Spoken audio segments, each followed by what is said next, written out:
সরকার আছে অন্ধকোষওয়ালা অদম্য নারীর রূপে পুরস্কৃত করতে। যদি সরকার বিচার না করতে পারে ধর্ষককে আমাদের হাতে তুলে দিই, দেন আমরা দেখতেছি ঢিলাই মারা যায় না, জবাই করে মারা যায়, ওটা আমাদের ব্যাপার।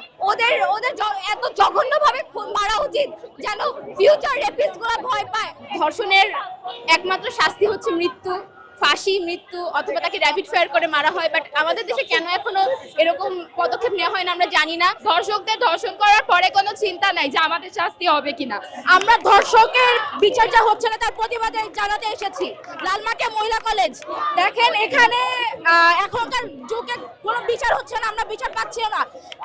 এখনকার সরকার আছে অন্ধকোষওয়ালা অদম্য নারীর রূপে পুরস্কৃত করতে। ধর্ষকদের বিচার কোথায়? আমরা গণতন্ত্রের সংবিধানে রয়েছে তারা আমাদের নাগরিকদের দাবি সরকারের কাছে পৌঁছে দেওয়া প্রশাসনের, কিন্তু আমরা দাবি জানার জন্য রাস্তা কেন নামছি? আমরা আমাদের বাবার কাছে নিরাপত্তা এটা আমাদের বলতে লজ্জা করে। আমরা সহজের সাথে রাস্তায় বেরোতে পারি না। আমরা নারীরা আমরা ধর্ষকের বিচার চাই। যদি সরকার বিচার না করতে পারে ধর্ষককে আমাদের হাতে তুলে দিই, দেন আমরা দেখতেছি ঢিলাই মারা যায় না, জবাই করে মারা যায়, ওটা আমাদের ব্যাপার। যদি সরকার বিচার করতে না পারে, আমাদের নিরাপত্তা না দিতে পারে, তাহলে আমাদের অবুট ব্যবস্থা করতে দেন। নিরাপত্তার অভাব, সরকার কোনো পদক্ষেপ নিচ্ছে না, মুখে মুখে প্রেস ব্রিফিং করতেছে যে না আমরা এই করতেছি সেই করতেছি, বাট কাজে কর্মে কিছু নাই, খালি মুখেই। আমাদের তো নিরাপত্তা নাই, নিরাপত্তা দিতে পারে না এখন অবধি। আমরা ধর্ষণের বিচার চাই। দেশে এভাবে ধর্ষণ বেড়ে গিয়েছে কেন? মানুষ এইসব ধর্ষকেরা এত সাহস কোথায় পেয়েছে? ওদের এত জঘন্যভাবে খুন মারা উচিত যেন ফিউচার রেপিস্ট গুলো ভয় পায়, এসব কাজ কর্মকাণ্ডে আর জড়িত না হয়। নারীদের নিরাপত্তা আমরা চাই। ধর্ষণ বেড়েছে কারণ এখানে এখনো ইলেকশন আসতেছে না, কোনো সরকার নাই, কিছু নাই।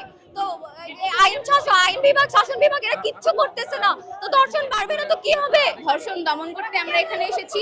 আমরা 30টি কলেজের শিক্ষার্থী সকলে জড়ো হয়ে এখানে এসেছি। আমাদের দাবি ধর্ষকদের শুধু মৃত্যুদণ্ড দেওয়া হোক, আমাদের সমাজ ব্যবস্থাটা চেঞ্জ করা হোক। অন্যান্য দেশে দেখবেন যে ধর্ষণের একমাত্র শাস্তি হচ্ছে মৃত্যু, ফাঁসি, মৃত্যু, অথবা তাকে র্যাপিড ফায়ার করে মারা হয়। বাট আমাদের দেশে কেন এখনো এরকম পদক্ষেপ নেওয়া হয় না আমরা জানি না। তাদেরকে জেলে ঢুকানো হলো, তাদেরকে বেল দিয়ে দেওয়া হয় কিছু ঘুষ দেওয়ার পরে। এখন আমাদের সমাজ ব্যবস্থা এত খারাপ কেন আমরা জানি না। সরকার পরিবর্তন হয়েছে কিন্তু সমাজ ব্যবস্থা কেন এখনো পরিবর্তন আসে নাই, আমরা এটা নিয়ে অনেক দুঃখিত। সানবিট সব দিবে সামাল। সানবিট ম্যাজিক প্রেস ডিশওয়াশিং এর মাথা ঘোরানো সলিউশন।